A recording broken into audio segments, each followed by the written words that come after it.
Hi ಸ್ನೇಹಿತರೆ, welcome to our channel Mithun Raj ಅಡುಗೆ ಮನೆ. ಇವತ್ತಿನ ವಿಡಿಯೋದಲ್ಲಿ ಸ್ಪೆಷಲಾಗಿ ನಾನು ಟೊಮೊಟೊ ತೊಕ್ಕು ಅಂತ ಕರೀತಾರೆ, ಟೊಮೊಟೊ ಗೊಜ್ಜು ಅಂತ ಕೂಡ ಕರೀತಾರೆ, ಅದನ್ನು ಮಾಡಿ ತೋರಿಸ್ತಾ ಇದ್ದೀನಿ. ಸಿಂಪಲಾಗಿ ಮಾಡ್ಕೋಬೋದು. ಈ ಒಂದು ಟೊಮೊಟೊ ತೊಕ್ಕು ಅಥವಾ ಗೊಜ್ಜು ಇದ್ಬಿಟ್ರೆ ಸಾಂಬಾರು ಮಾಡಬೇಕನ್ನೋ ಟೆನ್ಷನ್ನೇ ಇರೋದಿಲ್ಲ. ಅನ್ನ, ಚಪಾತಿ ಮತ್ತು ಮುದ್ದೆಗೆ, ರೊಟ್ಟಿಗೆ ಎಲ್ಲದಕ್ಕೂ ಸೂಪರ್ ಇರುತ್ತೆ. ಈವನ್ ದೋಸೆ, ಇಡ್ಲಿ ಕೂಡ ಚೆನ್ನಾಗಿರುತ್ತೆ. ಈವನ್ ನಾವು ಸೈಡಲ್ಲಿ ಚಟ್ನಿಗೆ ನಂಚ್ಕೊಳೋಕ್ಕೂ ಚೆನ್ನಾಗಿರುತ್ತೆ. ಇಲ್ಲ ಅಂತಂದರೆ ಸಾಂಬಾರಿಲ್ಲ ಅಂತಂದರೆ ಆರಾಮಾಗಿ ಇದರಿಂದಲೇ ತಿನ್ಬೋದು, ಅಷ್ಟು ರುಚಿಯಾಗಿರುತ್ತೆ. ಮೊದಲನೇದಾಗಿ ಟೊಮೊಟೊನ ಕಟ್ ಮಾಡ್ಕೊಂಡು ಇಟ್ಕೊಂಡಿದ್ದೀನಿ. 8 ಮೀಡಿಯಮ್ ಸೈಜ್ ಟೊಮೊಟೊನ 4 ಭಾಗದಲ್ಲಿ ಕಟ್ ಮಾಡ್ಕೊಂಡು ಇಟ್ಕೊಂಡಿದ್ದೀನಿ. ಇಲ್ಲಿ ಮೇಲ್ಗಡೆ ಬ್ಲ್ಯಾಕ್ ಕಲರ್ ಇರುತ್ತಲ್ಲ, ಅದನ್ನು ತೊಗೊಂಡು ಈ ಥರ ನೀಟಾಗಿ ಕಟ್ ಮಾಡ್ಕೊಂಡು ಇಟ್ಕೊಂಡಿದ್ದೀನಿ. ನಾನಿಲ್ಲಿ ನಾಟಿ ಟೊಮೊಟೊನ ತೊಗೊಂಡಿದ್ದೀನಿ, ಆ್ಯಪಲ್ ಟೊಮೊಟೊ ಅಲ್ಲ. ನೆಕ್ಸ್ಟು ಹುಣಸೆ ಹಣ್ಣು ತೊಗೊಂಡಿದ್ದೀನಿ. ಒಂದು ನಿಂಬೆ ಹಣ್ಣಿನ ಗಾತ್ರ ಸೈಜಷ್ಟು ಹುಣಸೆ ಹಣ್ಣು ತೊಗೊಂಡ್ರೆ ಸಾಕು. ನಿಮ್ಮ ಹತ್ರ ಒಂದು ವೇಳೆ ಆ್ಯಪಲ್ ಟೊಮೊಟೊ ಇದ್ದರೆ ಹುಣಸೆ ಹಣ್ಣನ್ನು ಜಾಸ್ತಿ ಹಾಕ್ಕೊಳ್ಳಿ, ಯಾಕಂದರೆ ಆ್ಯಪಲ್ ಟೊಮೊಟೊ ಸ್ವಲ್ಪ ಹುಳಿ ಕಮ್ಮಿ ಇರುತ್ತೆ.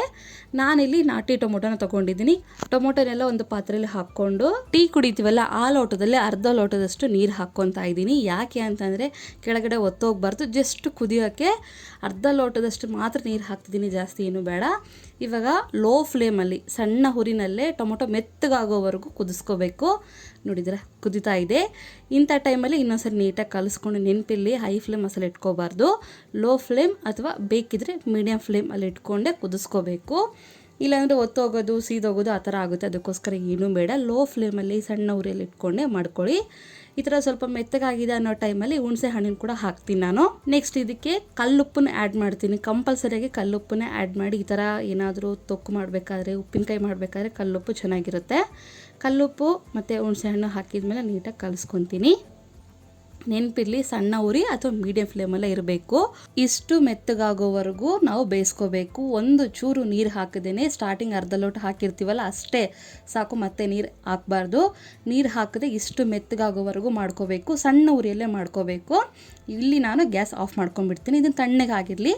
ತಣ್ಣಗಾಗೋಷ್ಟರೊಳಗೆ ನಾವು ಇನ್ನೊಂದು ಪ್ರೊಸೆಸ್ ಮಾಡ್ಕೊಳ್ಳೋಣ. ಈ ಕಡೆ ಒಂದು ಬಾಣಲಿಯಲ್ಲಿ 2 ಸ್ಪೂನಷ್ಟು ಮೆಂತ್ಯಕಾಳು ಹಾಕ್ತಿದ್ದೀನಿ.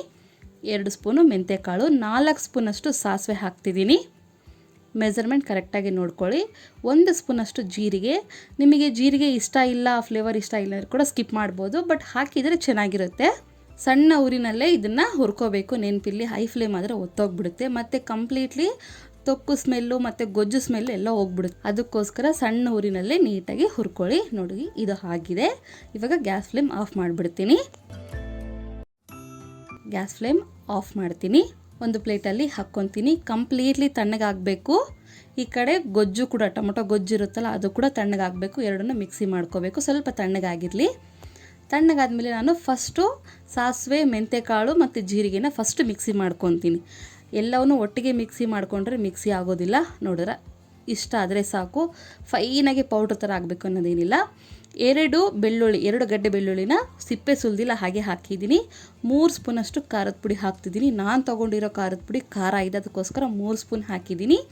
ನಿಮಗೆ ಖಾರ ನಾರ್ಮಲ್ ಇದೆ ಅಂದರೆ 4ರಿಂದ 5 ಸ್ಪೂನ್ ಹಾಕ್ಕೋಬೋದು. ಮಿಕ್ಸಿ ಮಾಡ್ಕೊಂಡು ಈ ಥರ ತರಿಯಾಗಿ ಮಿಕ್ಸಿ ಮಾಡ್ಕೋಬೇಕು. ನೆನಪಿರಲಿ, ಬೆಳ್ಳುಳ್ಳಿ ಸ್ವಲ್ಪ ಹಾಕಿದ್ದೀನಿ ಅನ್ಕೋಬೇಡಿ, ನಾವು ನೆಕ್ಸ್ಟ್ ಒಗ್ಗರಣೆ ಕೊಡ್ತೀವಲ್ಲ ಅವಾಗ ಕೂಡ ಹಾಕ್ತೀನಿ. ಇವಾಗ ಇದನ್ನು ಒಂದು ಬೌಲಲ್ಲಿ ಎತ್ತಿಟ್ಕೊತೀನಿ. ಇದೇ ಮಿಕ್ಸಿ ಜಾರಲ್ಲಿ ಟೊಮೊಟೊ ಕೂಡ ಹಾಕಿಬಿಟ್ಟು ನೀಟಾಗಿ ಮಿಕ್ಸಿ ಮಾಡ್ಕೋಬೇಕು. ಒಂದು ಚೂರು ಕೂಡ ನೀರು ಹಾಕಬಾರ್ದು. ಮತ್ತೆ ಹೇಳ್ತೀನಿ, ನೀರು ಹಾಕ್ತೇನೆ ಮಾಡ್ಕೋಬೇಕು. ನೋಡಿದ್ರೆ ರೆಡಿಯಾಗಿದೆ. ಇಷ್ಟ ಆದರೆ ಸಾಕು. ಒಂದು ಚೂರು ನೀರು ಹಾಕಿದೇನೆ ಮಿಕ್ಸಿ ಮಾಡ್ಕೋಬೇಕು. ಯಾಕೆ ಅಂದರೆ 6 ತಿಂಗಳವರೆಗೂ ಸ್ಟೋರ್ ಮಾಡಿ ಇಟ್ಕೋಬೇಕಲ್ವ, ಅದಕ್ಕೋಸ್ಕರ ಇದು ನೀಟಾಗಿ ಮಿಕ್ಸಿ ಮಾಡ್ಕೊಂಡಿದ್ದೀನಿ. ನೆಕ್ಸ್ಟ್ ಈ ಕಡೆ ಬಾಣಲಿನಲ್ಲಿ 3 ಸೌಟಷ್ಟು ಎಣ್ಣೆ ಹಾಕ್ತಿದ್ದೀನಿ. ಎಣ್ಣೆ ಜಾಸ್ತಿ ಇದ್ರೇ ಸ್ಟೋರ್ ಮಾಡೋಕ್ಕೆ ಈಸಿ ಆಗುತ್ತೆ. ಉಪ್ಪಿನಕಾಯಿಗೆಲ್ಲ ನಾವು ಎಷ್ಟು ಎಣ್ಣೆ ಯೂಸ್ ಮಾಡ್ತೀವಿ ನೋಡಿ, ಅದರಂಗೆ. ನೆಕ್ಸ್ಟ್ ಇದಕ್ಕೆ ಸ್ವಲ್ಪ ಎಣ್ಣೆ ಬಿಸಿ ಆದಮೇಲೆ ಸಾಸಿವೆ, ಉದ್ದಿನಬೇಳೆ 1 ಸ್ಪೂನ್ ಹಾಕ್ತೀನಿ. 2 ಗಡ್ಡೆಯಷ್ಟು ಬೆಳ್ಳುಳ್ಳಿನ ಸಿಪ್ಪೆ ತೆಗೆದು ಹಾಕಿದ್ದೀನಿ. ನೆಕ್ಸ್ಟು 1 ಹಿಡಿಯಷ್ಟು ಕರಿಬೇವು ಹಾಕ್ತಿದ್ದೀನಿ.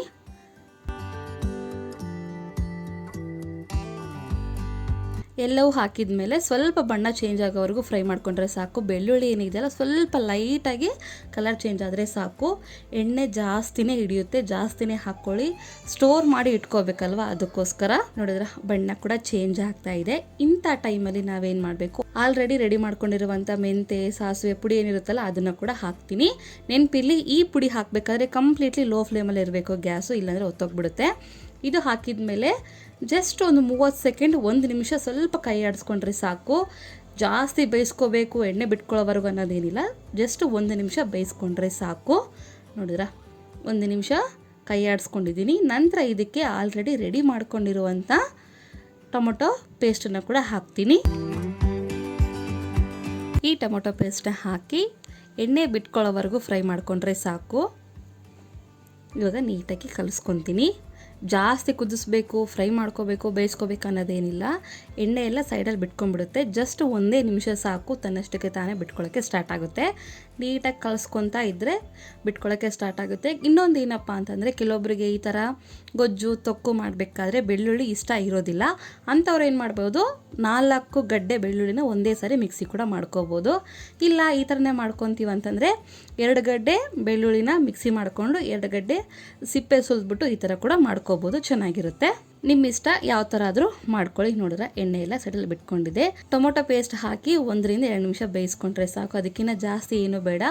ಒಂದು ವೇಳೆ ನಿಮಗೆ ಇಲ್ಲಿ ಎಣ್ಣೆ ಕಡಿಮೆ ಆಯಿತು ಅನಿಸಿದರೆ ಬಿಸಿ ಎಣ್ಣೆ ಕೂಡ ಹಾಕ್ಕೊಂಡು ಕಲಿಸ್ಕೋಬೋದು, ಚೆನ್ನಾಗಿರುತ್ತೆ. ಹಸಿ ಎಣ್ಣೆ ಎಲ್ಲ, ಬಿಸಿ ಎಣ್ಣೆ ಸ್ವಲ್ಪ ಬಿಸಿ ಮಾಡಿಕೊಂಡು ಎಣ್ಣೆ ಮಿಕ್ಸ್ ಮಾಡಿಕೊಂಡ್ರೆ ಚೆನ್ನಾಗಿರುತ್ತೆ. ಎಷ್ಟು ಸಿಂಪಲ್ ಅಲ್ವಾ? ಇದನ್ನು ಆರಾಮಾಗಿ 6 ತಿಂಗಳವರೆಗೂ ಆರಾಮಾಗಿ ಸ್ಟೋರ್ ಮಾಡ್ಕೋಬೋದು. ಫ್ರಿಜ್ಜಲ್ಲಿ ಇಟ್ಕೋಬೇಕು ಅನ್ನೋದೇನಿಲ್ಲ, ಹೊರಗಡೆ ಇಟ್ಟರು ಕೂಡ ಹಾಗೆ ಇರುತ್ತೆ, ಏನೂ ಕೆಡೋದಿಲ್ಲ. ಸಿಂಪಲ್ ಆಗಿರುವಂಥ ಈ ಟೊಮೊಟೊ ಗೊಜ್ಜು, ಟೊಮೊಟೊ ತೊಕ್ಕು ಇಷ್ಟ ಆಗುತ್ತೆ ಅಂದ್ಕೊಂಡಿದ್ದೀನಿ. ಇಷ್ಟ ಆದರೆ ನನ್ನ ಚಾನಲ್ನ ಲೈಕ್, ಶೇರ್ ಆ್ಯಂಡ್ ಸಬ್ಸ್ಕ್ರೈಬ್ ಮಾಡ್ಕೊಳ್ಳೋದನ್ನು ಮಾತ್ರ ಮರಿಬೇಡಿ, ಓಕೆನಾ?